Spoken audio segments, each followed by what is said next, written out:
மே மாதம் 3, 2026 நீட் நடக்கு. அது நீட் மையத்திற்கு மாணவர்கள் வந்திருக்கிறாங்க. அந்த நேரத்தில் கடந்த ஆண்டுகள்ல சென்ற ஆண்டுக்கு முந்தைய ஆண்டு நீட் நடைமுறையில் எம்பிபிஎஸ் சேர்ந்த மாணவர்கள் அத்துணை பேரும் அவங்க கல்லூரிக்கு வரவழைக்கப்பட்டார்கள். இந்த ஆண்டு இந்த மே 3 இங்க இந்த ஆண்டு மாணவர் சேர்க்கைக்காக மாணவர்கள் தேர்வு எழுதுவதற்காக தேர்வர்கள் நீட் மையத்துக்குள்ள போயிருக்கிறாங்க. கடந்த ஆண்டு நீட் நடைமுறையில் அவர்கள் எம்பிபிஎஸ் ஃபர்ஸ்ட் இயர் சேர்ந்துட்டாங்க. அதுக்கு முந்தைய ஆண்டு ஃபர்ஸ்ட் இயர் சேர்ந்தவங்க கடந்த ஆண்டு 2வது வருஷத்துல இருக்கிறாங்க, படிச்சிட்டு இருக்காங்க. இப்போ இவங்க எல்லாம் எம்பிபிஎஸ் படிக்கிற மாணவர்கள்.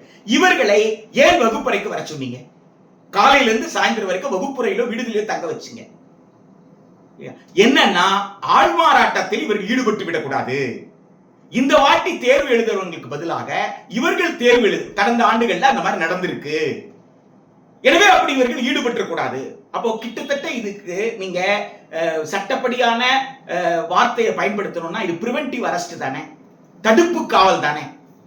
இப்படி தடுப்பு காவல்ல எம்பிபிஎஸ் ஃபர்ஸ்ட் இயர்ல இருந்து 5th இயர் வரைக்கும் படிக்கக்கூடிய மாணவர்களை நீங்க வைத்து விட்டு ஒரு தேர்வு நடத்துற ஒரு நடைமுறையை உலகத்துல எந்த பகுதியிலாவது நீங்க பார்த்தது உண்டா?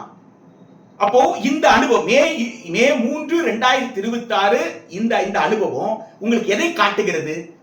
நீட் நடைமுறையில எம்பிபிஎஸ் சேர்ந்தவங்க